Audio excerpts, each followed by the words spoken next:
Hello my dear student, आप सभी का सूर्योदय लर्निंग सेंटर में एक बार फिर से स्वागत है।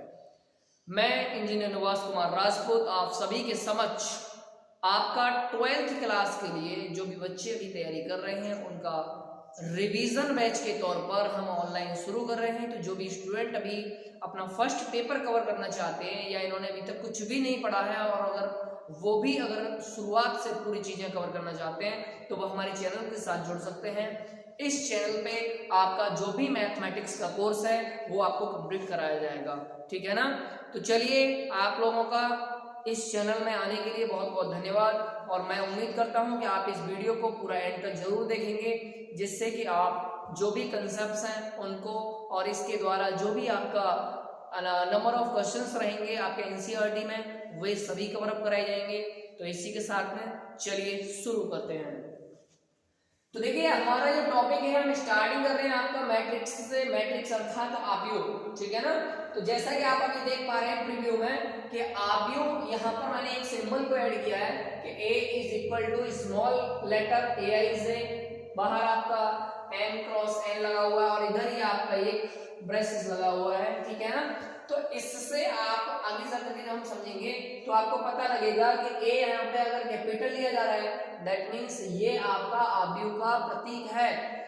इसके अलावा आपका आव्यूह को बड़े अक्षरों से हम रिप्रेजेंट करते हैं, वहीं उसके जो लेटर्स हैं या सॉरी उसके जो आपका एलिमेंट्स हैं उन अवयवों को हम आपका किससे दर्शाते हैं, आपका छोटे लेटर से, स्मॉल लेटर से, ठीक है ना। आई और जे, ये वाली बात जो बताएंगे, आई एंड जे बताता है कि ये जो आपका एलिमेंट है ये किस आपका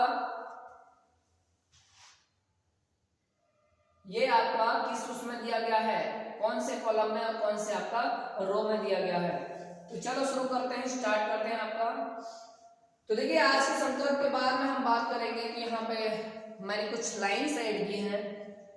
तो ये जो लाइन्स हैं ये प्रत्येक माँ के लिए डेडिकेटेड हैं। तो आप लोग एक बार ध्यान से सुनिएगा कि माँ न होगी तो वफा कौन करेगा, माँ न होगी तो वफा कौन करेगा, ममता का हक अदा कौन करेगा, या रब हर माँ को सलामत रखना क्योंकि हमारी जिंदगी की सलामती की दुआ कौन करेगा।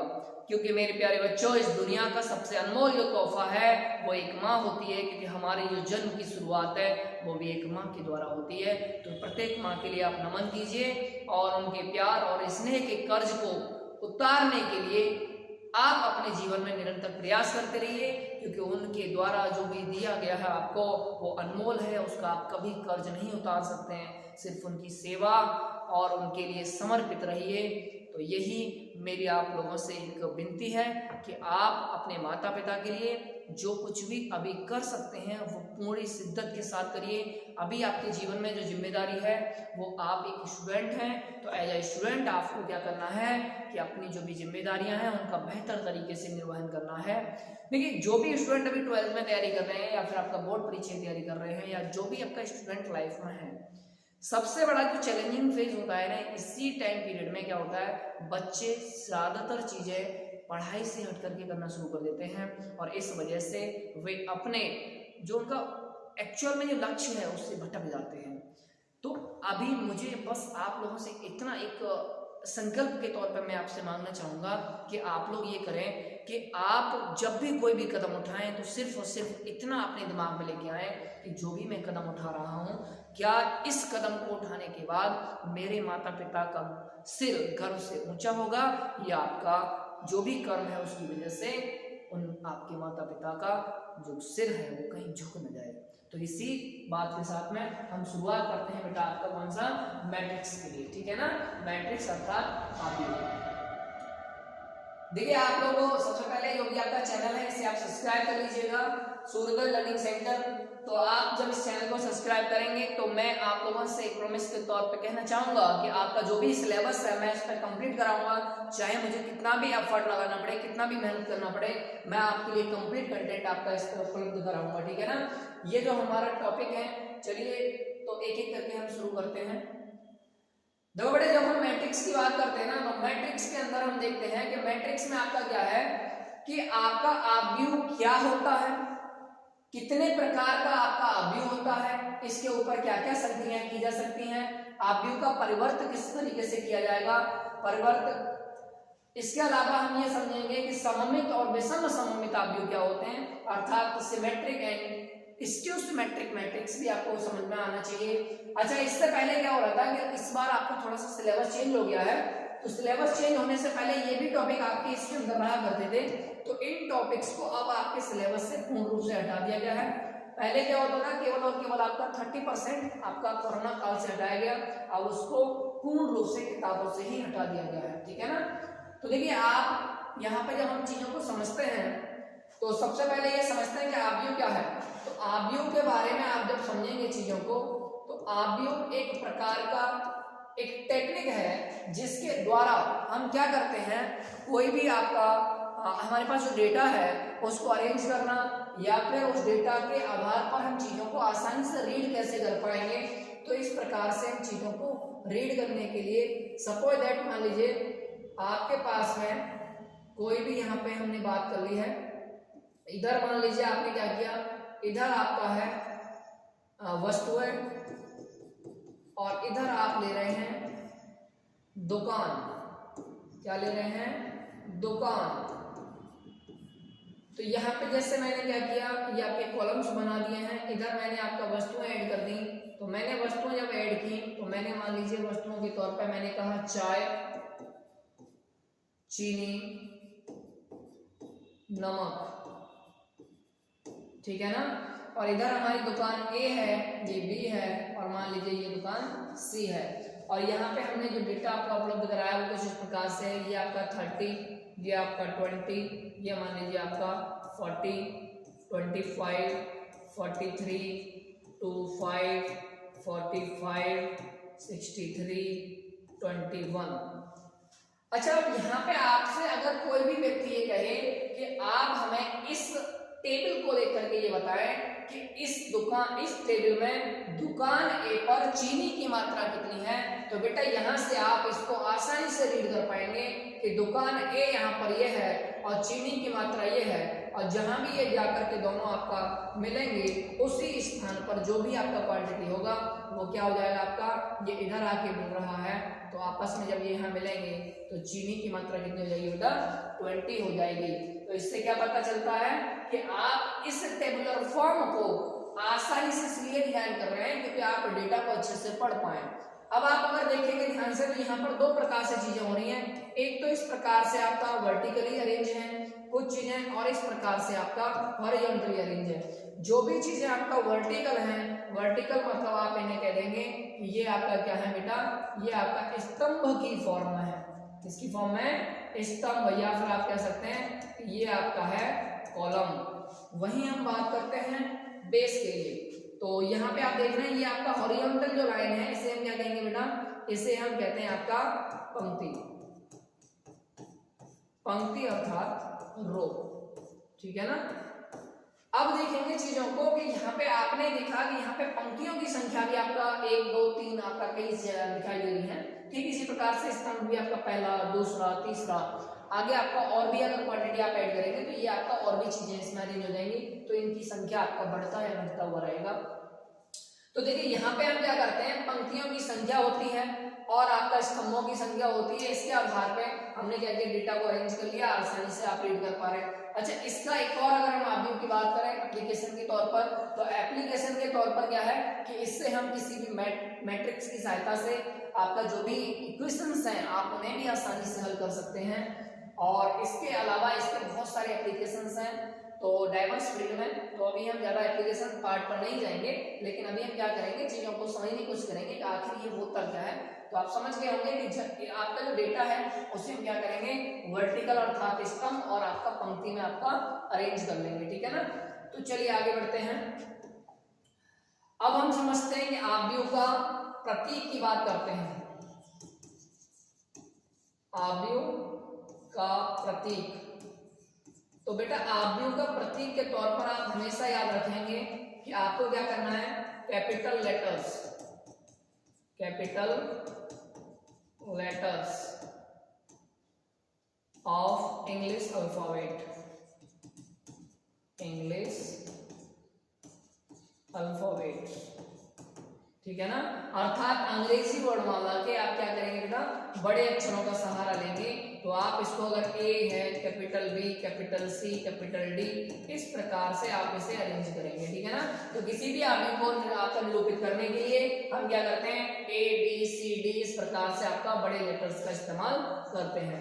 अब देखिए आव्यूह को रिप्रेजेंट करने के लिए इसके अगर हम चिन्ह की बात करते हैं तो चिन्ह के तौर पर हम ये कह सकते हैं कि इसका जो चिन्ह है वो आपका बड़े ब्रैकेट के, जो भी आपका बड़ा ब्रैकेट है उसके फॉर्म में आपका जो चिन्ह है वो आपका इसमें प्रयोग किया जाता है।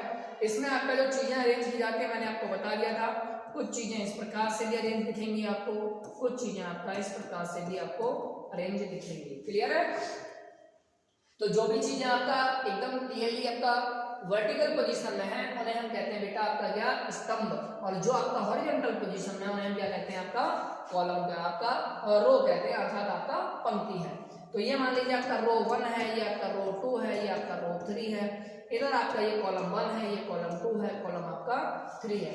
इस प्रकार से चीजें आपकी चलती रहेंगी, ठीक है। चलिए आव्यूह के बारे में हमने थोड़ी सी बात अभी जानकारी इकट्ठी करने की कोशिश की है। तो देखिए अभी आपका थोड़ा सा और हम आगे बढ़ते हैं, इन चीजों को आप नोट करते रहिए, चीजों को साथ साथ आप और आगे बढ़ते हैं। अब देखो आव्यूह को अगर मैं बात करूं आपका स्टैंडर्ड फॉर्म की, स्टैंडर्ड फॉर्म की जब बात की जाएगी तो हम एक जनरल फॉर्म का प्रयोग करेंगे।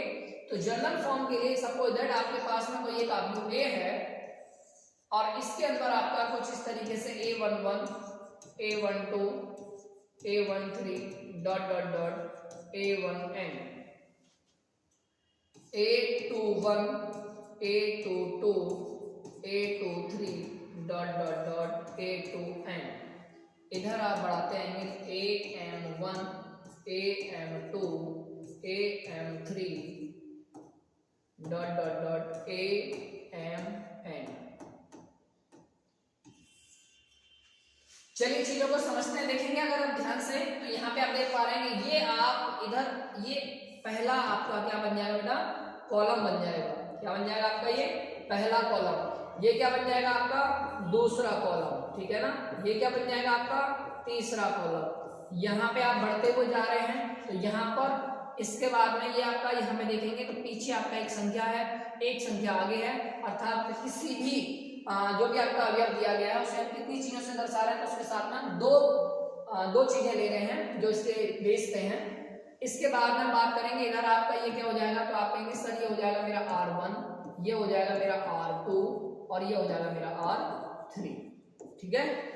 सॉरी ये आपका हो जाएगा R, आपका ये आगे बढ़ते हुए आ रहे हैं तो ये आपका है बेटा RM, क्या हो जाएगा ये RM, क्योंकि ये आपका M की पंक्ति में आपको दिखाई दे रहा है। तो चलिए आपका और ये आपका क्या है कॉलम नंबर N में आपका ये दिखाई दे रहा है, ठीक।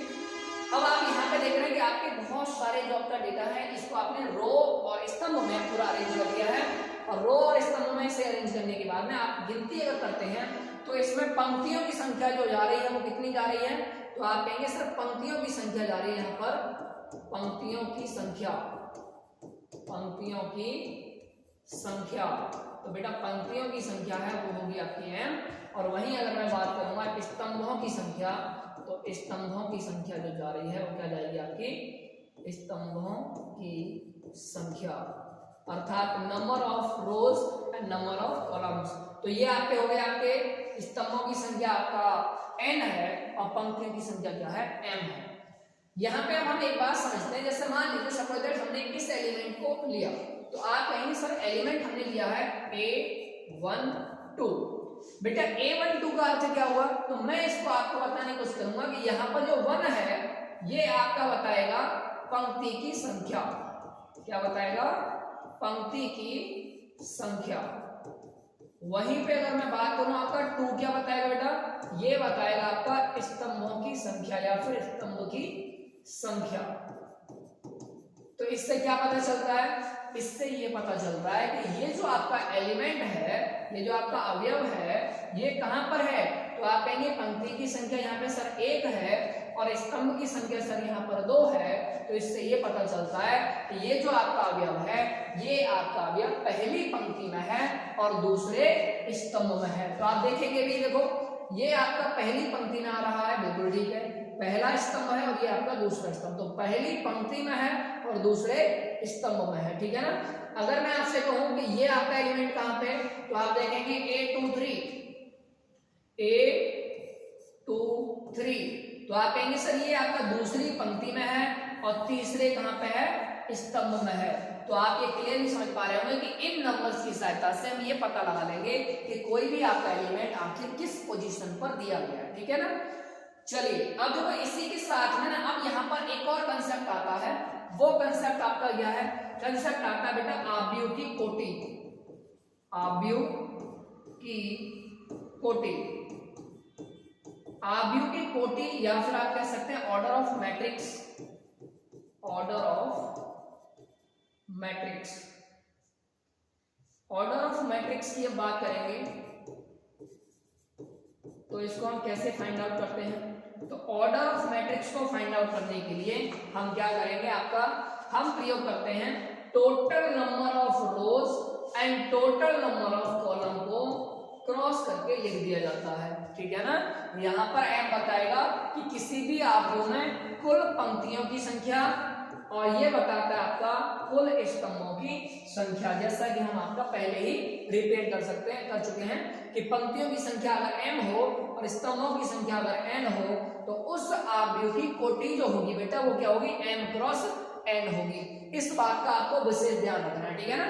तो ये आपका क्वेश्चन बन जाता है कई बार कि आपका जो आव्यूह है उसकी कोटि क्या है। तो देखिए कोटि को लिखने का तरीका मैंने बता दिया है, total number of rows and total number of column, इन दोनों को आपको कुछ नहीं करना है, गिनना है और आपको क्रॉस करके उन्हें लिख देना है। जैसे अगर मैं इस आव्यूह की बात करता हूं तो आप देखेंगे इस आव्यूह में टोटल नंबर ऑफ रोज कितनी है बेटा, तो आप देख पा रहे होंगे इसमें आपका m रोज है। अच्छा इसको लिखते कहां पे, तो जो भी आपका आव्यूह आपने लिख लिया है ना, इस आव्यूह के ठीक आपका नीचे की ओर इस वाले कोने पे आकर के इसे लिख देते हैं और इसे लिखने के लिए क्या करेंगे, m क्रॉस n यहाँ पे लिख देंगे। m बताएगा कि कुल पंक्ति m है और n बताएगा कुल स्तंभ आपके n है, ठीक है ना। तो इस तरीके से आपका जो आपका आव्यूह है उसका स्टैंडर्ड फॉर्म आपका इस तरीके से अरेंज किया जाता है, ठीक है ना। अब आप ये क्लियरली समझ गए होंगे कि किसी भी आव्यूह में किसी भी पोजीशन पर कोई भी एलिमेंट दिया गया उसके लिए दो अंकों का इस्तेमाल करेंगे, नीचे जो आपके लिखे होंगे इन दोनों अंकों की सहायता से आप क्या करेंगे, आसानी से इस बात को पकड़ जाएंगे कि भाई साहब ये आपका क्या है, ये पहला जो अक्षर है ये आपका बता रहा है आपका पहली संख्या पंक्तियों की है, दूसरी संख्या स्तंभों की है, ठीक है ना। इन दोनों संख्याओं के आधार पर हम ये बता देंगे कि ये वाला जो एलिमेंट हम दे रहे हैं ये एलिमेंट किस पोजीशन पे है आपके मैट्रिक्स के, ठीक है। चलिए अब हम आपका एक्सरसाइज की ओर चलेंगे। तो देखिए इसके बाद में हम आपका आव्यूह का जो प्रकार है, ये आपकी जो चीजें हैं ये एक्सरसाइज के आधार पर हम साथ साथ बताएंगे, ठीक है। अभी हमें क्या है ना, अभी हमें इतनी ही जानकारी की जरूरत पड़ेगी जिससे कि हमें आसानी से बता पाएंगे कि जो भी आपका एक्सरसाइज 1 है उसमें आपके कितने क्वेश्चंस हैं और वो इसी आधार पर बन जाएंगे, ठीक है। तो चलिए आगे बढ़ते हैं। तो आप लोग इसमें से क्या करेंगे, सबसे पहले ये स्टैंडर्ड फॉर्म है, इसको भी आपको दिमाग में रखना, अर्थात नोट डाउन प्रॉपर्ली करना है। इसके अलावा ये आपका अगर हम बता रहे हैं कि किस तरीके से आपको किसी भी पोजीशन पे ये बताना हो कि आपका एलिमेंट कहाँ पे है, तो ऐसे इस तरीके से उसे फाइंड करेंगे। वहीं आव्यूह की कोटि की अगर बात की जाएगी तो उसके लिए हम इस वाले फॉर्मूले को हम कह सकते हैं जब फॉर्मूला है, या फिर आप सीधे सीधे ले लीजिए कि पंक्तियों की संख्या क्रॉस स्तंभों की संख्या आप लिख देंगे, number of rose cross number of column. अच्छा इसको अगर मैं शॉर्ट फॉर्म में लिखूंगा तो कैसे लिखूंगा, तो थोड़ा सा देखिए अभी हम शॉर्ट फॉर्म में लिखेंगे। तो ये आपको देख रहे हैं यहाँ पे जो आपका एलिमेंट है इसकी जनरल फॉर्म आप देख रहे हैं 1 से लेकर के आपका कहां तक जा रही है, m तक जा रही है। ऐसे ही आपका स्तंभों की संख्या भी आपका बढ़ते हुए कहां तक जा रही है, आपका n तक जा रही है। आपका स्तंभों की संख्या भी बढ़ते जा रही है आपका 1 से लेकर n तक, और पंक्तियों की संख्या आपका 1 से m तक बढ़ रही है। तो इसका मतलब है ये आपके दोनों नंबर्स आपके बढ़ते हुए जा रहे हैं। अब मैं क्या कर रहा हूँ, इसके लिए मैं जनरल फॉर्म का इस्तेमाल करूंगा। देखिए कैसे लिखूंगा, मैं इसको इस तरीके से लिखूंगा, कैपिटल लेटर से हम रिप्रेजेंट करते हैं, हम बता चुके हैं आपको। और जनरल फॉर्म आपको मैं लिख के दूंगा, यहाँ पर क्या लिखते हैं, तो जनरल फॉर्म होता है बेटा AIJ, और इसका जो भी ऑर्डर है उसको आप लिख देंगे बाहर, ठीक है ना। यहाँ पर I क्या है, I इज द, ये बता रहा है आपका कि IV पंक्ति, ये जो आपका एलिमेंट है कहाँ पे है, IV पंक्ति में है, अर्थात आपका ith रो में आपका ये एलिमेंट है AIJ। वहीं आपका अगर जे की बात करेंगे तो ये क्या है आपका जेवा स्तंभ, जेवा स्तंभ अर्थात जे कॉलम की बात कर रहे हैं। ठीक है बेटा, ये क्या आपका जे कॉलम और आपका ith रो। तो आपका इससे पता लग रहा है कि किसी भी एलिमेंट की कोई भी पोजीशन है, तो मान लीजिए अगर आपको यहां से लिखना है कि पहला आपका पंक्ति में पहला आपका स्तंभ में कौन सा एलिमेंट होगा, तो i का वैल्यू भी बेटा आपका 1 हो जाएगा, j का वैल्यू भी आपका 1 हो जाएगा। तो इससे ये पता चलता है कि आपका पहली पंक्ति और पहले स्तंभ में है। ठीक है ना। ठीक इसी प्रकार से अगर मैंने कहा आपसे कि A32 तो आप क्या बताएंगे कि सर ये आपका पंक्ति है, ये आपका स्तंभ है, अर्थात यह एलिमेंट तीसरी पंक्ति में है और दूसरे स्तंभ में है। बात पकड़ रहे हैं ना। बहुत आसानी से आपको चीजें समझ में आनी चाहिए और ज्यादा मशक्कत नहीं करनी चाहिए। तो चलिए आगे बढ़ते हैं आपका एक्सरसाइज की ओर। इतनी ही चीजें हैं, इनको भी आप एक बार नोट डाउन कर लीजिए। और देखिए एक बात का आपको विशेष ध्यान रखना है, जब भी आप तैयारी करते हैं ना तो आप उसको टुकड़ों में ना करें, कंटिन्यू बेसिस पर करें, क्योंकि कंटिन्यूटी वो चीज है जिसकी वजह से आपका जो चीजें हैं वो बेहतर होती जाएंगी और आपका कॉन्फिडेंस लेवल अपने आप बढ़ता जाएगा। ठीक है, तो चलिए इसी के साथ में हम आगे बढ़ते हैं। नेक्स्ट आपका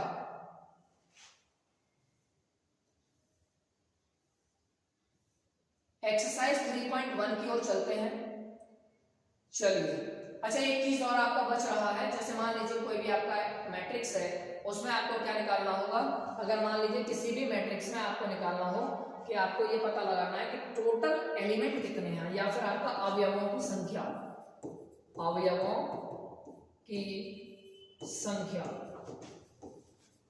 तो आपको कुछ नहीं करना है, m मल्टीप्लाइड बाई n। जो भी हमने आपका ऑर्डर ऑफ मैट्रिक्स लिखा था या फिर आप कह रहे हैं कि कोटि जो हमने लिखी थी वो हम लिख रहे थे m क्रॉस n। तो ये केवल इतना ही लिख के छोड़ दिया जाता था। इससे ये पता लगता था कि m का अर्थ बता रहा है कि पहले आपका इसका आपका पंक्तियां कितनी हैं और स्तंभ आपका बता रहा है कि अर्थात आपका n का वैल्यू कितना है। अब हमें क्या करना है, अगर हमें अवयव निकालने हैं, टोटल एलिमेंट्स कितने हैं, तो आपको क्या करना होगा, टोटल एलिमेंट्स के लिए पंक्तियों की संख्या और स्तंभों की संख्या टोटल लेनी है और आपस में क्या कर देना, आपका मल्टीप्लाई कर देना। क्या कर देना बेटा, मल्टीप्लाई कर देना। तो दोनों का आपस में मल्टीप्लाई कर देंगे तो आपका मिल जाएगा आपको अवयवों की संख्या अर्थात number of elements. Number of elements आपके कितने हैं, इस बात के लिए हम किससे प्रयोग में लेंगे, इसके लिए हम n क्रॉस n का प्रयोग करेंगे। ठीक है, चलिए तो शुरू करते हैं आपका एक्सरसाइज 3.1। जैसा कि आप क्वेश्चन को देख पा रहे होंगे, क्वेश्चन में आपका बहुत आसान सी चीजें हैं।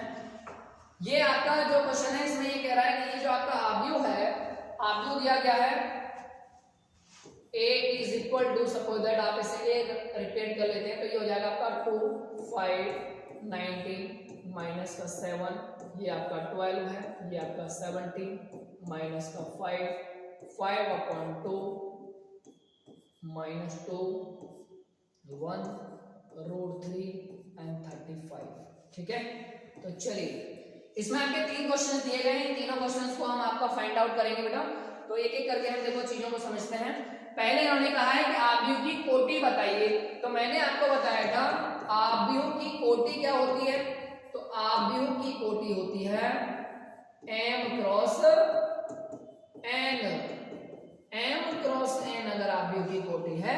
अब आपको ये पता होना चाहिए कि m क्या है और n क्या है। तो मैंने भी आपको बताया था m जो है वो आपको बताता है कि कितना इस आव्यूह के अंदर पंक्तियां हैं और n आपको ये बताता है कि कितना इस आव्यूह के अंदर स्तंभ है। तो देखो रो आपका जो लिखा जाता है वो आपका हॉरिजॉन्टल लिखा जाता है। तो यहाँ पे आप देखेंगे 3 लाइन आपका हॉरिजॉन्टली बनी हुई है। तो आप इसके कहेंगे सर ये रो 1 है, ये रो 2 है, ये आपका रो 3 है। ठीक इसी प्रकार से अगर आपसे वो कहता है कि आपको ये देखना है कि इसमें स्तंभ कितने हैं, तो ये आपका कॉलम 1 है, ये आपका कॉलम 2 है, ये आपका कॉलम 3 है और ये आपका बेटा कॉलम नंबर 4 है। ठीक है ना। कॉलम्स की संख्या भी आपने पता लगा ली है, स्तंभों की संख्या भी आपने पता लगा ली है। तो पहले क्वेश्चन का आंसर बहुत आसानी से आप बता देंगे कि सर m क्रॉस n का अर्थ हुआ कि m अर्थात टोटल नंबर ऑफ रोज कितनी है, तो आप कहेंगे सर 3 है। तो 3 आपका नंबर ऑफ रोज हो जाएगी। वहीं अगर मैं आपसे कहूं कि इसमें आपका स्तंभों की संख्या कितनी है, तो आप कहेंगे 1 2 3 और 4। तो इसका आपका जो कोटि है या फिर आपका जो ऑर्डर है वो क्या बन जाएगा बेटा, 3/4 का आपका ऑर्डर बन जाएगा। चलिए एक और एग्जांपल के तौर पे एक और समझ लेते हैं। जैसे मान लीजिए आपका कोई एक मैट्रिक्स आपका बी है, मैंने कहा आपका 2 3 4 5 6 7 2 9 8।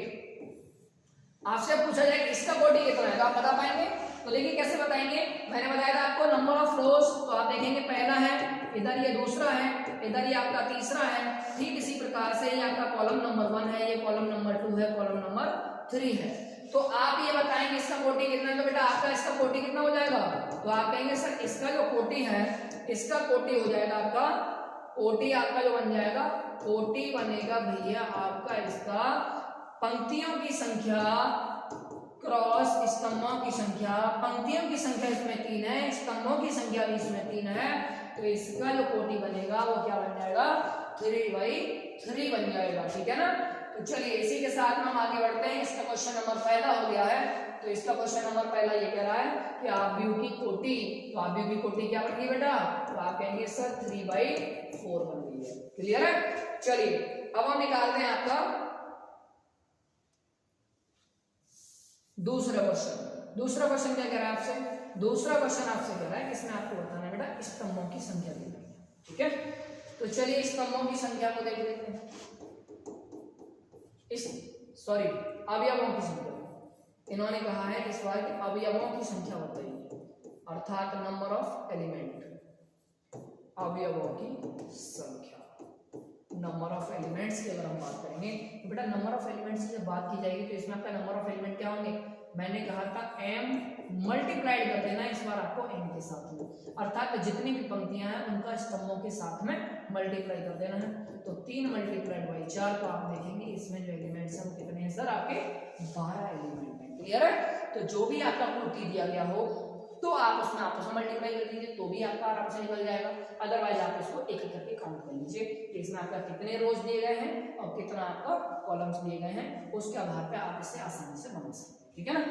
चलिए तो आपके यहाँ पे अभी फिलहाल में दूसरा क्वेश्चन का आंसर भी आ गया है। तो इसमें आपका कहेंगे कि सर ये हो गया 3 गुणा 4 अर्थात 4 दिया 12 आपका आंसर हो जाएगा। अब आपका क्वेश्चन नंबर तीसरा है, इसको हम बनाते हैं। ठीक है, तो चलिए क्वेश्चन नंबर 3 को बनाने की कोशिश करते हैं। तो क्वेश्चन नंबर 3 को जब बनाते हैं तो देखेंगे थोड़ा सा जगह कम है तो हम आपको जगह का अरेंजमेंट कर रहे हैं। तो क्वेश्चन नंबर 3 आप देखेंगे बेटा, तो क्वेश्चन नंबर 3 में इन्होंने कहा अवयव बताने हैं A1 3। तो देखिए मैंने आपको बताया इससे पहले कि AIJ क्या बताता, ये बताता था कि ये आपका I में पंक्ति में है और J में स्तंभ में है। तो ये आपका I बताता था पंक्ति और ये बताता आपका स्तंभ बताता था। ठीक है ना। तो यहाँ पे बस यही बात का ध्यान रखना है कि यहाँ पे पहला जो एलिमेंट आपका जो नंबर है वो आपका पंक्ति बताएगा, दूसरा जो नंबर है वो क्या बताएगा, आपका स्तंभ बताएगा। तो बेटा A1 3, तो आप ये समझ पा रहे हैं कि सर ये पहले रो में है तो पहला रो आपका ये है और तीसरे आपके कॉलम में है तो पहला रो अर्थात इस तरीके से, तीसरा स्तंभ मतलब इस तरीके से। तो आप देखेंगे यहाँ क्रॉस बन गया अर्थात ये जो एलिमेंट है क्या है आपका A1 3 है। क्लियर है। चलिए नेक्स्ट आपका देखते हैं A21। अब आप क्या पढ़ पा रहे हैं इसे, आप देखेंगे सर इसमें दो जो आपका संख्या है ये बताएगा रो और एक जो है वो बताएगा आपका स्तंभ। तो 2 आपका रो है तो दूसरा पंक्ति है और पहला क्या बेटा स्तंभ, पहला स्तंभ है। तो ये आपको यहाँ कट कर रहा है, इसका मतलब दूसरा पंक्ति पहला स्तंभ आप कहेंगे सर 35 बन गया है। ठीक है ना। नेक्स्ट आपका जैसे मान लीजिए आपने कहा A33, तीसरी पंक्ति है तीसरा ही स्तंभ है, तीसरी पंक्ति है तीसरा ही स्तंभ है। तो आप क्लियरली देख पा रहे हैं तीसरी पंक्ति तीसरा स्तंभ, तो आप कहेंगे सर ये -5 आ गया है। क्लियर है। चलिए आगे देखते हैं A24। कोई भी एलिमेंट को आप आसानी से निकाल सकते हैं, बशर्ते आपको ये पता हो कि 1 2 4 या 1 3 या 2 1 या आपका क्या बता रहा है। ठीक है। तो इसमें मैंने आपको पहले ही बता दिया कि पहला जो नंबर है वो बेटा आपका पंक्तियों की संख्या है, दूसरा आपका जो है ये आपका स्तंभ नंबर को बताया। ठीक है। तो चलिए 2 4 की हम बात करते हैं। तो दूसरा पंक्ति है ये आपका पंक्ति है, चौथा आपका स्तंभ है। तो दूसरा पंक्ति है चौथा स्तंभ है, तो आप देखेंगे सर कितना आ जाएगा आपका 12 हो जाएगा। क्लियर है। नेक्स्ट आपका A23, दूसरा पंक्ति है तीसरा आपका स्तंभ है, दूसरा पंक्ति है तीसरा आपका स्तंभ है तो आप कहेंगे सर कितना आ जाएगा 5/2। कोई दिक्कत? बहुत आसान है ना, आराम से आप इससे बना सकते हैं, तो आप इसके लिए बिल्कुल भी चिंतित ना हो। तो बहुत आसानी से आपका क्वेश्चन नंबर 1 बन गया है। तो इसको आप नोट डाउन कर लीजिए, साथ साथ करते रहिएगा जो भी चीजें चल रही हैं। तो चलिए आगे बढ़ते हैं क्वेश्चन नंबर 2 की ओर, ठीक है ना। क्वेश्चन नंबर 2 जी, क्वेश्चन नंबर 2 आपका क्या कह रहा है? तो देखिए क्वेश्चन नंबर 2 ये कह रहा है कि यदि किसी अवयव में 24 अवयव है, भाई आपको क्या दिया गया है? कुल अवयव। क्या दिया गया है? कुल अवयव। कुल अवयवों की संख्या इन्होंने कहा कि अगर 24 है तो इन्होंने कहा तो इसकी संभव कोटियां। तो बेटा कोटियां मैंने आपको बताया था कि संभव कोटियों की जब बात की जाती है तो आप ये देखेंगे कोटियां कुछ नहीं होता है, कोटियां इस बात का प्रतीक है कि आपने कितने नंबर ऑफ रो लिए हैं, कितने नंबर ऑफ कॉलम लिए हैं, उनको क्रॉस करके जो लिखा है वही आपको बताता है कि उसकी कोटियां क्या है, ठीक है ना। तो आप ये देखो कि पहले आपका यहाँ पर एलिमेंट्स जो आ रहे हैं अर्थात कुल आपका जो अवयव है वो आपके अगर 24 हैं तो 24 आपके बने कब होंगे? तो आप कहेंगे सर ये बने होंगे तब कि जब हमने m क्रॉस n किया होगा, अर्थात आपने m का मल्टीप्लाई n के साथ किया होगा, पंक्तियों की संख्या का मल्टीप्लाई स्तंभों की संख्या से किया होगा। अच्छा यहीं से अगर मैं आपसे कहूँ कि सर इसकी कोटि क्या होती है तो आप कहेंगे सर कोटि जो होती है ना, कोटि होती है मेरी m क्रॉस n होगी, अर्थात मुझे मल्टीप्लाई नहीं करना है, केवल आपको रखना है कि कॉलम कितने स्तंभ कितने, ये सारी चीजें। अब आपको यहाँ पर अगर कुल अवयव 24 आ रहे हैं तो ये कब आए होंगे? जब आपने कोटि जो भी रही होगी उसका मल्टीप्लाई करके जो आपका फाइंड आउट किया होगा। तो आप ये देखो 24 मल्टीप्लाई करके किस किस संख्या से आ सकता है, तो कोई भी दो संख्या लेंगे तो देखो इसकी संभव कोटियों की बात की जाएगी तो आप सीधे सीधे कह सकते हैं सर 1 का मल्टीप्लाई भी 24 के साथ करते हैं तो आपका आ जाता है। वही अगर मैं कहूँ कि सर 24 का मल्टीप्लाई 1 के साथ करते हैं तो ये भी आ जाता है। अब क्या 2 का आएगा तो आप कहेंगे सर 2 का मल्टीप्लाई अगर 12 से कर दिया जाए तो भी आ जाएगा, ठीक 12 का अगर 2 से कर दिया जाए तो भी आ जाएगा। क्या 3 का आएगा तो आप कहेंगे सर 3 का मल्टीप्लाई आपका अगर 8 के साथ कर दिया जाए तो भी आ जाएगा, 8 का मल्टीप्लाई अगर 3 के साथ किया जाए तो भी आपका 24 आएगा। वहीं अगर मैं कहूँ आपका 4 का मल्टीप्लाई अगर मैं 6 के साथ कर दूंगा तो भी आपका मल्टीप्लाई होकर 24 आएगा, और 6 का मल्टीप्लाई अगर मैं 4 के साथ कर दूंगा तो भी आपका मल्टीप्लाई होकर कितना आ जाएगा बेटा? 24 आ जाएगा। अच्छा आप ये करेंगे सर ये तो दोनों संख्याएं सेम है, ये भी आपका 2 सेम है, ये आपका 2 सेम है, ये आपका 2 सेम है, लेकिन अगर आप ध्यान से देखेंगे ये सेम नहीं है। क्यों नहीं है सेम? क्योंकि मैंने आपको बताया था जो पहला नंबर होता है वो पंक्ति है, दूसरा नंबर जो होता है वो क्या होता है बेटा? स्तंभ होता है। तो अगर मैं इसको पढ़ूंगा तो क्या बताऊंगा? इसमें आपका एक पंक्ति है, 24 आपका स्तंभ है, लेकिन इसको जब मैं पढ़ूंगा तो क्या बताऊंगा? इसमें सर 24 पंक्तियां हैं, स्तंभ केवल एक है, ठीक है ना। तो ये आपका दोनों चीजें अलग अलग हैं, आप ये ना समझे कि एक ही है। तो आपको यहाँ से पता लगे इसकी संभव कोटियां ये हो सकती हैं। तो क्या इसमें आगे और भी क्वेश्चन है? तो आप देखेंगे इसमें आपका थोड़ा क्वेश्चन और है। यदि इसमें 13 अवयव है, कितने अवयव है बेटा? 13 अवयव है, तो 13 अवयव के लिए आपका क्या कह रहा है? 13 अवयव के लिए संभव कोटियां वो आपका फाइंड आउट करने की कोशिश कर रहा है। तो देखिए 13 अवयव की जब बात की जाएगी तो 13 अवयव के लिए आपका हम देखेंगे कि 13 अवयव के लिए फाइंड आउट करने के लिए अवयवों की संख्या आपका कितनी है? अवयव आपके दिए गए हैं 13, तो इसकी संभव कोटियां जो बनेंगी वो आपको बनानी है संभव कोटियां। तो सीधी बात है 13 आपको क्या करना है ये देखना है कौन दो संख्या ऐसी जिनका मल्टीप्लाई करके 13 आ सकता है।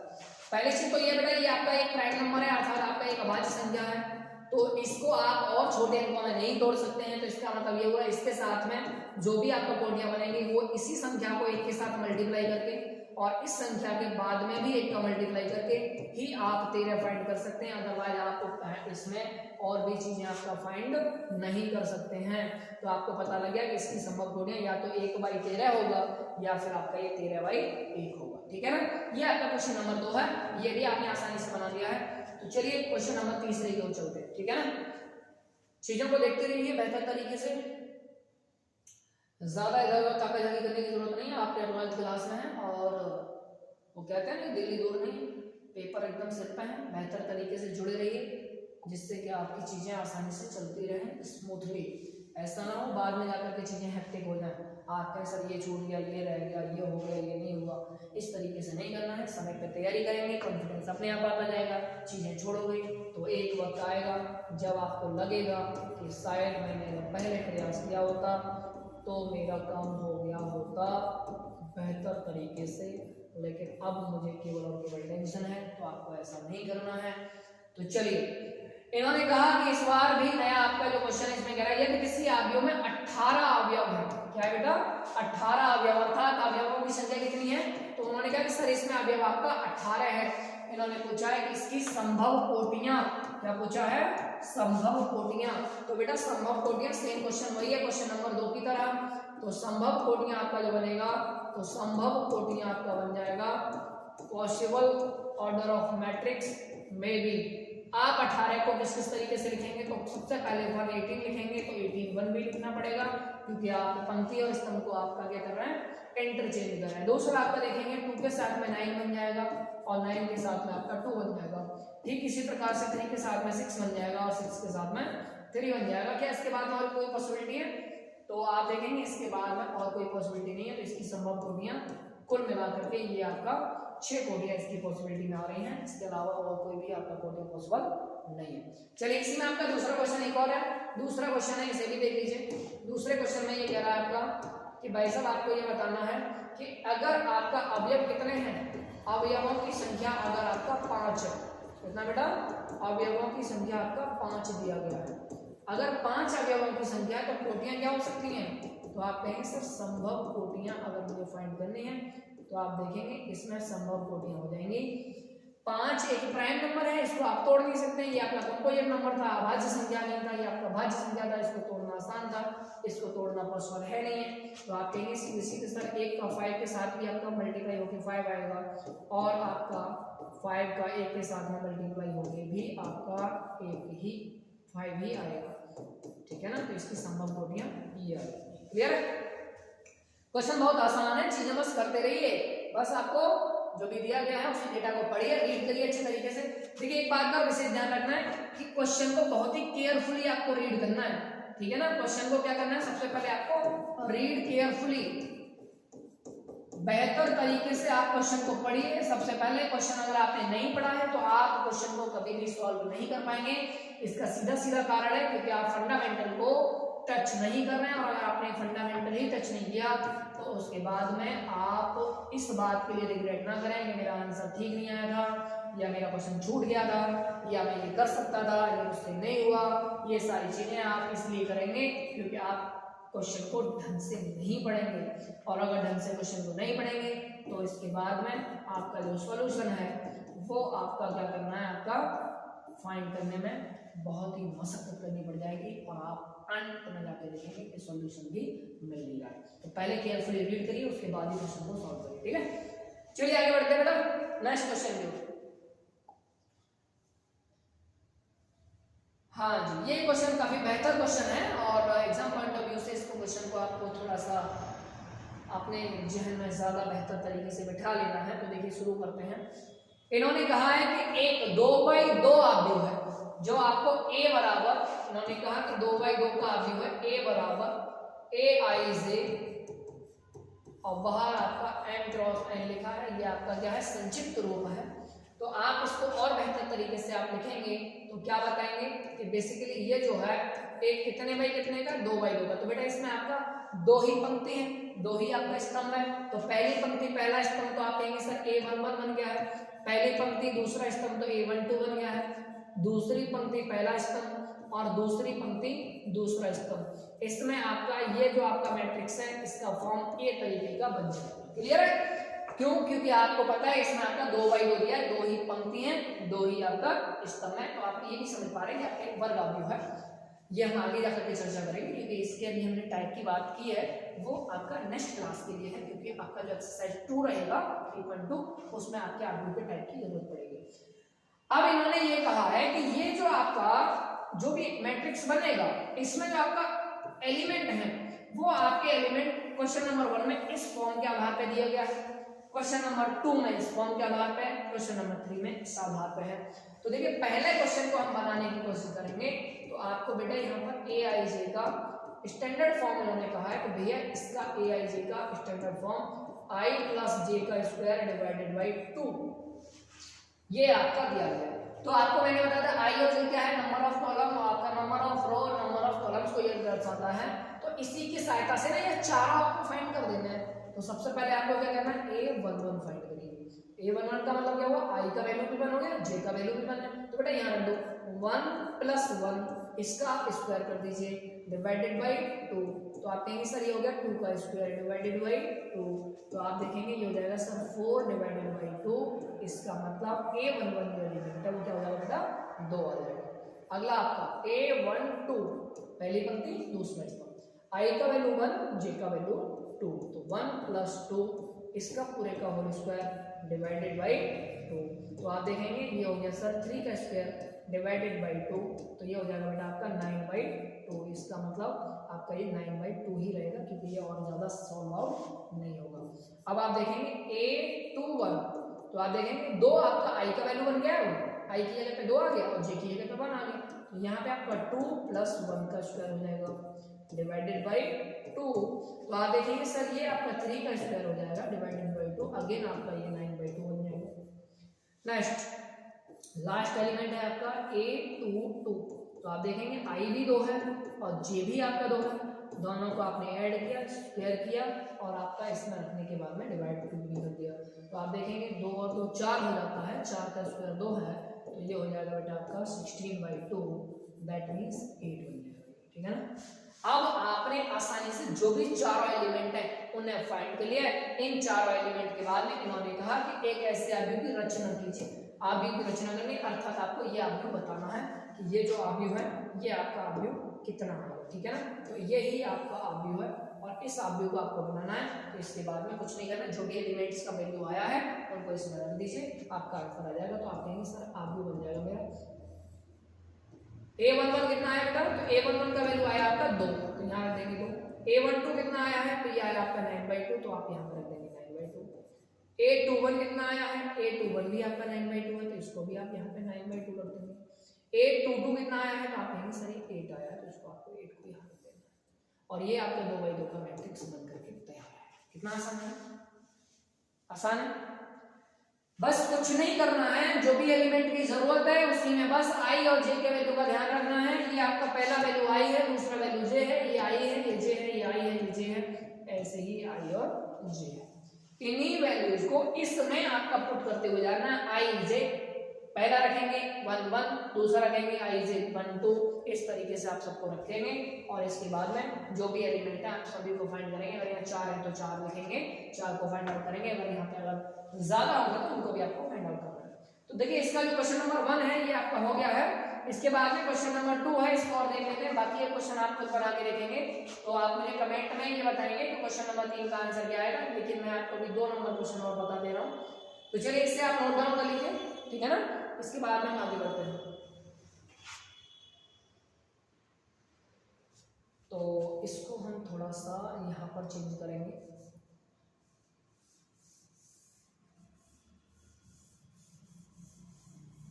यहाँ पे भी हमें देखो सेम मैट्रिक्स बनाना है, कुछ नहीं करना है, बस आपको चीजों को अरेंज कर देना है। ठीक है ना। चलिए ये हमारा सॉल्व होने के बाद में हम क्या करेंगे। तो बेटा यहाँ पर आपका सेकंड नंबर जो क्वेश्चन है, इस सेकंड नंबर क्वेश्चन में इन्होंने जो बोला है, इन्होंने कहा है कि भाई साहब आपको जो फाइंड आउट करना है ना, इस बार आई जे का फॉर्म आई डिवाइडेड बाई जे है, कोई दिक्कत ही नहीं है।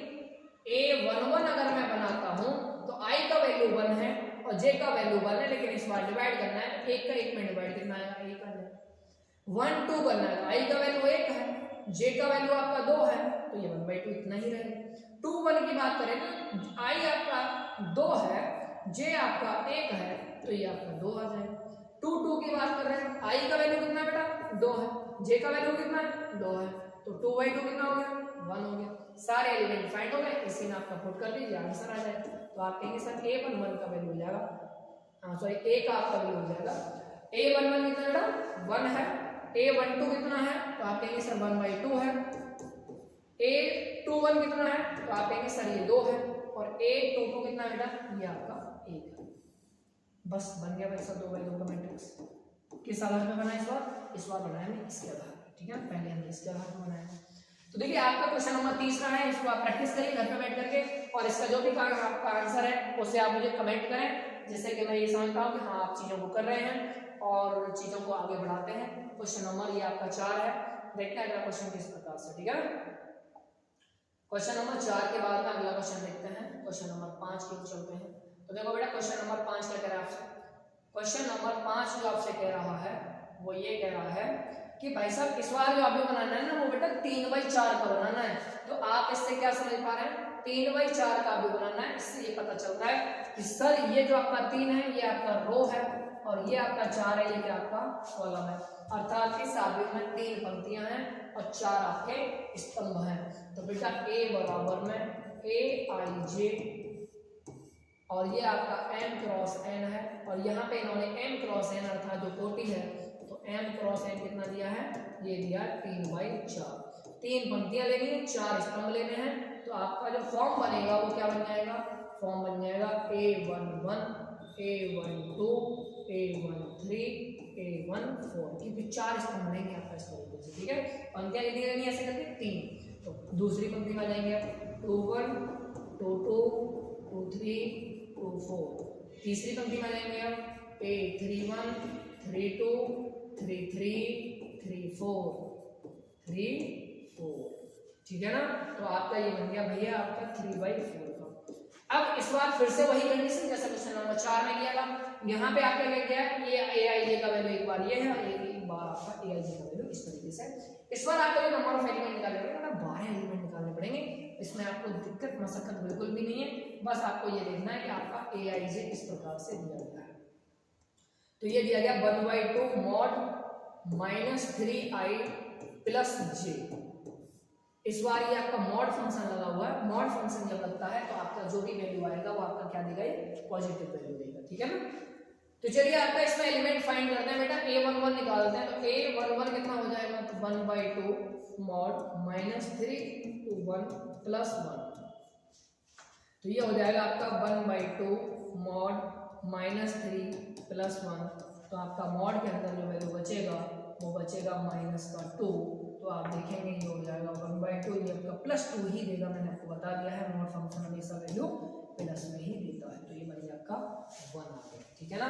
ऐसे ही करके आपको A12 फाइंड करेंगे। तो A1/2 यहाँ पे आपका i का वैल्यू इस बार कितना है, 1 ही है, लेकिन आपका j का वैल्यू कितना बेटा, j का वैल्यू आपका इस बार 2 है।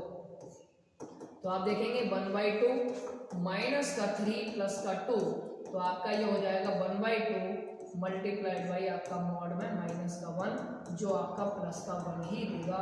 तो इससे ये पता चलता है कि ये बनेगा आपका 1/2। ऐसे करके ना आप इसके ना ये सारे के सारे एलिमेंट फाइंड करना और इसी में आपका वैल्यूज को पुट कर देना, ठीक है ना। तो आप इसको आसानी से कंप्लीटली कर पाओगे। इसमें आपको कुछ ज्यादा कुछ करने की जरूरत नहीं, क्वेश्चन नंबर 4 की तरह है। आपको ऐसे ही आपका क्वेश्चन नंबर 2 इसका, ठीक है। तो नेक्स्ट आपका आगे बढ़ते हैं। तो इससे आपका आसानी से क्वेश्चन को बनाना आप समझ गए होंगे। कुछ नहीं करना है कि एलिमेंट की संख्या जो भी दी गई उसी के आधार पर i और j का वैल्यू रखते हुए सारे एलिमेंट निकाल लेंगे। निकालने के बाद में इसी में पुट कर देंगे, ठीक है। तो आपका ये पहला नंबर क्वेश्चन और ये आपका दूसरा नंबर क्वेश्चन, ये दोनों आप फाइंड करेंगे। मैंने आपको 1-2 वैल्यू आपका निकालना सिखा दिया है क्योंकि इसमें मॉड लगा हुआ था इसी वजह से, ठीक है। तो मॉड का इतना ध्यान रखना है कि मॉड में हमेशा जो वैल्यू आती है वो क्या आती है बेटा, पॉजिटिव वैल्यू देगा, ठीक है ना। नेक्स्ट चलिए तो आगे क्वेश्चन की ओर चलते हैं। आपका अगला क्वेश्चन जो है वो कुछ इस प्रकार से देखते हैं क्या है। हाँ जी, यहाँ पे आपका आ गया है क्वेश्चन, बहुत ही बेहतर है और आने के चांसेस भी काफी रहते हैं। ये बहुत बेसिक क्वेश्चन होता है, 1 नंबर में भी आ जाता है, कई बार 2 नंबर में भी आ जाता है, ठीक है ना। ये कह रहा है कि निम्नलिखित समीकरणों से x, y तथा z के मान ज्ञात कीजिए। आप यहाँ पर देखेंगे कि आप यहाँ पर एक मैट्रिक्स इधर लिखा हुआ है, दूसरा मैट्रिक्स इधर लिखा हुआ है। एक आव्यूह दूसरा आव्यूह, दोनों आपस में क्या है, दोनों आपस में भाई सब बराबर है। सबसे पहले इससे हम समझ लेते हैं समान आव्यूह का कंसेप्ट। समान आव्यूह, इक्वल मैट्रिक्स।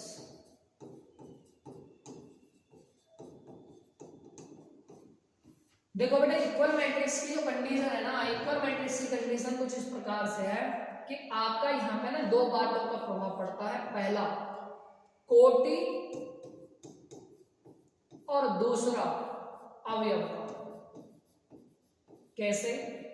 अगर कोई भी दो अवयव अगर समान है तो बेटा उनकी कोटि क्या होगी? कोटि आपकी क्या होगी? समान होगी। क्या होगी? समान कोटि होनी चाहिए। दूसरा कंडीशन, अवयव की बात करते हैं, संगत अवयव भी समान होते हैं। क्या होते हैं? संगत अवयव भी समान होते हैं। Corresponding elements are equal. ठीक है ना? अब यहां से चीजों को समझेंगे। जैसे मैंने कहा कि आपका 1 2 3 4, एक मेरा एक और मैट्रिक्स आ गया 1 2 3 4, तो मैंने कहा कि ये भाई साहब आपका बी है और ये मान लीजिए आपका ए है। तो क्या ये दोनों के दोनों अवयव समान है? तो हम पहले ये देखेंगे कि सर यहाँ पर जो कोटि है ये आपका 2 आपका रो है, 2 ही आपका कॉलम है, तो ये आपका 2/2 है। ऐसे इसमें भी 2 रो है, 2 ही कॉलम है, तो ये भी बेटा 2/2 है। तो आप एक बात समझो, इनके दोनों की कोटि समान है, तो चलिए पहली कंडीशन एकदम सेटिस्फाइड है। दूसरी कंडीशन, क्या इनके संगत तत्व भी समान है? तो 1 1 के बराबर है, 2 2 के बराबर है, 3 3 के बराबर है, 4 4 के बराबर है। तो आप देखेंगे कि सारे एलिमेंट भी समान है। लेकिन मैं एक और सी बराबर एक मेरा मैट्रिक्स है 2 3 4 5, क्या ये आपका इनमें से किसी के समान है? तो आप कहेंगे सर इसमें देखो 2 कंडीशन है। पहला कंडीशन है इसका जो कोटि है वो 2/2 है। चलिए यहाँ तक हमने समझ लिया, 2/2 इन दोनों का कोटि, यहाँ तक पहली बात तो समान है। लेकिन इसके अगर पहले एलिमेंट को आप देखेंगे, पहली पंक्ति पहले स्तंभ का एलिमेंट 2 है, यहाँ पे 1 है, यहाँ पे भी 1 है, इसका मतलब यही बराबर नहीं है ना, आपका दूसरा एलिमेंट बराबर है। यहाँ आप देखेंगे इसका कोई भी एलिमेंट संगत बराबर नहीं है। तो आप कहेंगे सर यहाँ पर ए बराबर तो भी है लेकिन a is not equal to c और b is not also equal to c। ये दोनों आपस में बराबर नहीं है, अर्थात ये आपके अवयव a और c समान नहीं है, ना ही b और c समान है, लेकिन a और b समान है। समान की कंडीशन, कोटि समान और अवयव भी आपके संगत बराबर होने चाहिए। ठीक है ना? चलिए अब क्वेश्चन बनाना देखो आसान हो जाएगा। अब यहाँ पर अगर ये चिन्ह बराबर का दिया गया है तो आप क्लियरली समझ जाइए कि ये दोनों के दोनों जो आपके मैट्रिक्स हैं ये बेटा इक्वल मैट्रिक्स है, आपके समान अवयव हैं। तो कुछ नहीं करना है, संगत अवयवों की तुलना करनी है। क्या करनी है? संगत अवयवों की तुलना। ठीक है ना? तो संगत अवयवों की तुलना करते ही आप आंसर तक पहुंच जाएंगे। तो चलिए, तो पहला पंक्ति पहला स्तंभ इधर, पहला पंक्ति पहला स्तंभ ये मैच कर जाएगा। तो आप कहेंगे सर y का वैल्यू मेरा 4 है। पहली पंक्ति दूसरा स्तंभ, पहली पंक्ति दूसरा स्तंभ, तो आप कहेंगे सर z का वैल्यू मेरा 3 है। दूसरी पंक्ति पहला स्तंभ, दूसरी पंक्ति पहला स्तंभ, x का वैल्यू मेरा कितना है? 1 है। आपका आंसर निकल आया है कि x, y और z का वैल्यू, x का 1 है, y का 4 है और z का वैल्यू 3 है। कोई दिक्कत? आसान है, कुछ नहीं करना है, संगत तत्वों को बराबर रख देना। ये आपका क्वेश्चन नंबर 6 का पहला आपका आंसर आ चुका है। ठीक है ना? तो चलिए आगे बढ़े नेक्स्ट क्लास की ओर, नेक्स्ट क्वेश्चन की ओर, सॉरी। तो चलिए नेक्स्ट क्वेश्चन आपका देखते हैं जी।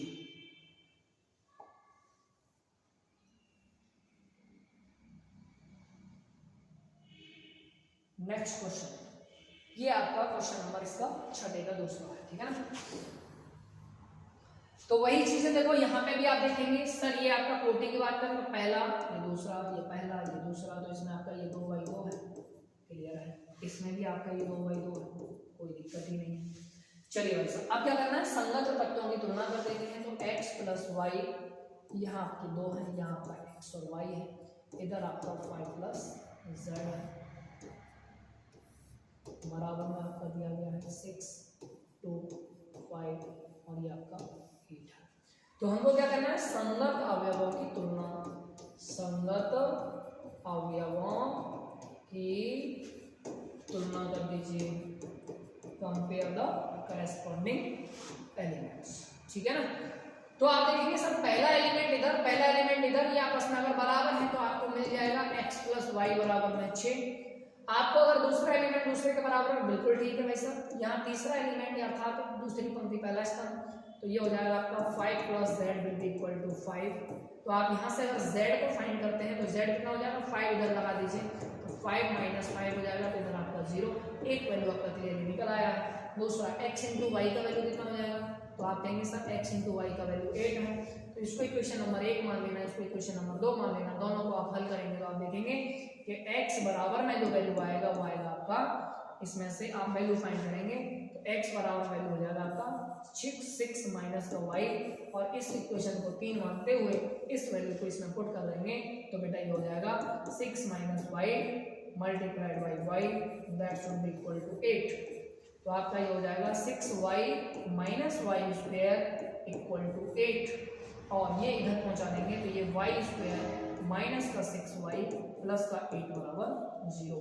तो इसके अगर मैं फैक्टर करता हूं तो 8 के फैक्टर 6 करने के लिए तो 4 × 2 हो जाएगा, तो y का वैल्यू 1 आ जाएगा आपका, y - 4 और y - 2 आपके दो फैक्टर बन जाएंगे। तो यहाँ से आपको पता लगेगा कि सर y बराबर में दो वैल्यू मिल रहा है, एक आपका 2 आएगा, एक आपका 4 आएगा। ये जो y का वैल्यू है इससे आप अगर 3 में रखते हैं तो therefore x will be equal to कितना हो जाएगा 6 - 2, तो आपका 4 आ जाएगा, और अगर दूसरा वैल्यू रखेंगे तो 6 - 4 मतलब आपका 2 आ जाएगा। तो आपको यहाँ पर क्लियरली सारे वैल्यू फाइंड हो गए हैं। x का वैल्यू 2, 2 और 4 कुछ भी हो सकता है। ठीक इसी प्रकार से y का भी आपका 2 और 4 ये आपके हो सकते हैं, और z का वैल्यू आपका 0 आ रहा है। क्लियर है? तो चलिए आगे बढ़ते हैं। क्वेश्चन आसानी से हो गया है क्योंकि आपका ये सभी के सभी क्वेश्चन एक ही आपका बने हुए हैं, समान आपी का, ठीक है ना, इक्वल मैट्रिक्स। चलिए इसी का आपका क्वेश्चन नंबर देखो 3 देखते हैं, आगे बढ़ते हैं। Next question number 3। Question number 3 में आप देखेंगे तो ये आपका x + y + z एक ही एलिमेंट बनेगा, अगर जोड़ेंगे तो ये भी आपका एक एलिमेंट, अर्थात इसमें आपका एक आपका स्तंभ है और रो की संख्या कितनी है इसमें 3 है। तो आप देखेंगे ये हो जाएगा सर आपका x + y + z, दूसरा है x + z, तीसरा है आपका y + z, बराबर में कितना है बेटा आपका 9, 5, 7। कंपेयर कर दीजिए अर्थात तुलना कर दीजिए आपका, तो तुलना करने पर तो आप देखेंगे इसकी तुलना करने पर इसके एलिमेंट क्या बनेंगे, तुलना करने पर तो बेटा तुलना करने पे इसके जो एलिमेंट बनेंगे वो बनेंगे x + y + z बराबर में 9। इक्वेशन नंबर फर्स्ट मान लीजिए तो x + z बराबर में आपका 5 बन जाएगा। इक्वेशन नंबर 2 आप इसे ले लीजिए, y + z का जो वैल्यू है वो आपका 7 बन जाएगा। इक्वेशन नंबर 3 आप इसे कर लीजिए। इसके बाद में क्या करना है, इन इक्वेशन को आप हल करेंगे तो देखेंगे x + z का वैल्यू अर्थात इन दोनों का वैल्यू कितना आपका 5 है, तो यहाँ पे आपका इन दोनों की अगर 5 रखेंगे, इधर आके 5 हटाएंगे तो ये बन जाएगा आपका 5 + y बराबर में 9, that means y will be equal to 9 - 5 मतलब 4। तो y का वैल्यू आपका 4 आ गया है। अब हमने क्या किया, y + z का वैल्यू अगर मैं इसमें रख देता हूँ अर्थात इन दोनों का वैल्यू, तो y + z का वैल्यू 7 है, तो ये बन जाएगा बेटा x + 7 will be equal to 9, that means x will be equal to 9 - 7 मतलब 2 आ जाएगा। तो x का वैल्यू कितना आ गया आपका 2 आ गया है। ठीक इसी प्रकार से x का वैल्यू अगर मैं क्वेश्चन नंबर 2 से बात करूंगा तो ये हो जाएगा 2 + z will be equal to 5, that means z will be equal to 5 - 2 मतलब 3। तो आप देखेंगे x इक्वल टू आपका वैल्यू आ गया 2, y इक्वल टू वैल्यू आपका 4 है और z इक्वल टू वैल्यू आपका 3 है। बन गया, आसान है, अरेंज करना आना चाहिए, बस आपको ये देखना है ये 3 इक्वेशन है आपका, 3 ही अननोन दिए गए हैं, तो आसानी से इसको फाइंड आउट करना है। किसी भी तरीके से आप इसमें बना सकते हैं चीजों को, चाहे इन दोनों को कैंसिल आउट करके आप किसी या इसका वैल्यू इसमें रखे या इसका वैल्यू इसमें रखे, कैसे भी करके आप बना दीजिए, लेकिन आपको आंसर तक पहुंचना ही पहुंचना है। क्लियर है ना? चलिए तो आपका नेक्स्ट क्वेश्चन की ओर हम चलते हैं। अगेन आपका देखो ये आपका सिमिलर मैट्रिक्स के ऊपर क्वेश्चन है आपका, कंपेयर कर दीजिएगा। a - b आपका -1 हो जाएगा, 2a + c का वैल्यू आपका 5 हो जाएगा और 2a - b आपका 0 हो जाएगा बेटा, और 3c + d आपका 13 हो जाएगा। तो 4 इक्वेशन है, 4 ही इन्होंने आसानी से आप फाइंड आउट कर लेंगे, ठीक है ना। नेक्स्ट क्वेश्चन की ओर चलते हैं। अच्छा एक क्वेश्चन ये आपका अगला है, यहाँ पे आपका ये टाइप की ही बात आ गई है। देखिए सबसे पहले यही समझ लेते हैं कि आपका इन्होंने कहा है कि ए बराबर में आपका वर्ग आव्यूह की बात कर रहा है। किसकी बात कर रहा है? वर्ग आव्यूह। वर्ग का मतलब क्या होता है? वर्ग वह आकृति है जिसकी सभी भुजाएं आपस में बराबर होती हैं। तो देखो यहाँ पे आव्यूह के अंदर जब बात किया तो भुजाओं का अर्थ क्या होता है? ये आपके नंबर ऑफ कॉलम और ये आपके नंबर ऑफ रो, ये अगर आपस में बराबर हैं तो वो क्या हो जाएगा? आपका वर्ग हो जाएगा, क्योंकि लंबाई उतनी है उतनी ही आपकी चौड़ाई है, तो वो बन जाता है आपका वर्ग। अर्थात m क्रॉस n ये आपका क्या है? कोटि है। यहाँ से m का वैल्यू और n का वैल्यू ये आपस में क्या है? बराबर होंगे, तो वो क्या बन जाएगा बेटा? वर्ग बन जाएगा। तो इसका क्वेश्चन का आंसर लगा दीजिए। पंक्ति और स्तंभ दोनों की संख्या अगर बराबर है तो वो उतना ही आपका पंक्ति में फैलेगा जितना आपका स्तंभ में फैलेगा। तो इसका अर्थ हो जाएगा लंबाई और चौड़ाई आपकी सब आपकी बराबर हो जाएगी, तो ये क्या बन जाएगा? आपका एक वर्ग बन जाएगा। क्लियर है ना? चलिए नेक्स्ट क्वेश्चन। अगेन आपका ये क्वेश्चन देखो वही है, आपका कंपेयरिंग करनी है, आपको कुछ नहीं करना है। कंपेयर करने के बाद में आपको एक्स वाई जेड का मान निकाल देना है और आपका एक्स वाई जेड का मान आप फाइंड करेंगे, तो ये क्वेश्चन भी आपका आसानी से हो जाएगा, क्योंकि आपका देखो उसमें पहले के दिया है कैसा भी आपका समान है। ठीक है ना? नेक्स्ट क्वेश्चन, क्वेश्चन नंबर 10 काफी इंटरेस्टिंग क्वेश्चन है और इसको आसानी से आप बना पाएंगे। तो देखिए कैसे बनाएंगे। इन्होंने कहा भाई साहब 3/3 कोटि के ऐसे आव्यूह की संख्या कितनी होगी जिनकी प्रविष्टियां केवल 0 या 2 है। देखिए प्रविष्टियों का अर्थ समझ लीजिए। प्रविष्टियों का अर्थ क्या है? प्रविष्टियां आपका है, प्रविष्टियां अर्थात आपका अवयव। अब इन्होंने कहा भाई साहब अवयव है वो केवल और केवल या तो 0 होगा या फिर आपका 1 होगा। तो कुल कितने हुए? तो आप कहेंगे सर कुल आपके अवयव हो गए 2। इन 2 ही अवयवों को आपको अरेंज करना है बार बार कितने जगह तक? तो आपका आव्यूह के अंदर कोटि कितनी हो जाएगी? तो आप कहेंगे सर कोटि आपकी दे रखी है 3/3, तो अवयवों की संख्या कितनी हो जाएगी? अवयवों की संख्या हो जाएगी भाई साहब आपका अवयवों की संख्या, तो आप कहेंगे सर अवयवों की संख्या हो जाएगी 3 × 3 मतलब 9। बेटा अब आपको पता है कि जो भी एक मैट्रिक्स बनेगा उसमें आपका 9 एलिमेंट आपका बनेंगे।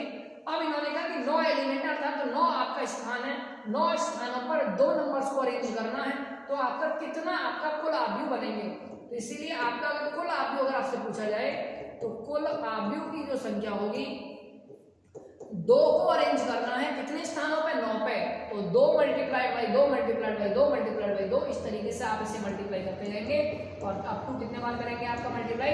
9 टाइम्स। तो आप देखेंगे ये बन जाएगा 2 की पावर 9 और 2 की पावर 9 का मतलब होता है 512। कितना होता है? 512। और इस प्रकार से इसका जो आंसर आएगा वो क्या आएगा बेटा? 512, अर्थात आपका आंसर आएगा इसका डी। तो इसके साथ ही ये क्वेश्चन भी यहाँ पे आपका बन गया है, क्योंकि आपके एलिमेंट केवल 2 थे, यहाँ पे अगर 3 एलिमेंट होते तो 3 की पावर 9 हो जाता है। इसी तरीके से आप इसे अरेंज कर लेते हैं। ठीक है ना? चलो हटा दें, कर लेंगे, आसान है सारी चीजें। वीडियो को एंड तक देखने के लिए आप सभी का बहुत बहुत धन्यवाद और हमारे साथ जुड़े रहने के लिए आप कृपया हमारे चैनल को सब्सक्राइब करें। और इसी प्रकार से जैसे ये क्लास आज आपका कराया गया है, पूरा एक्सरसाइज स्टार्टिंग से एंड तक कराया गया है, एक्सरसाइज बाय एक्सरसाइज आपका कंटेंट मिलता रहेगा।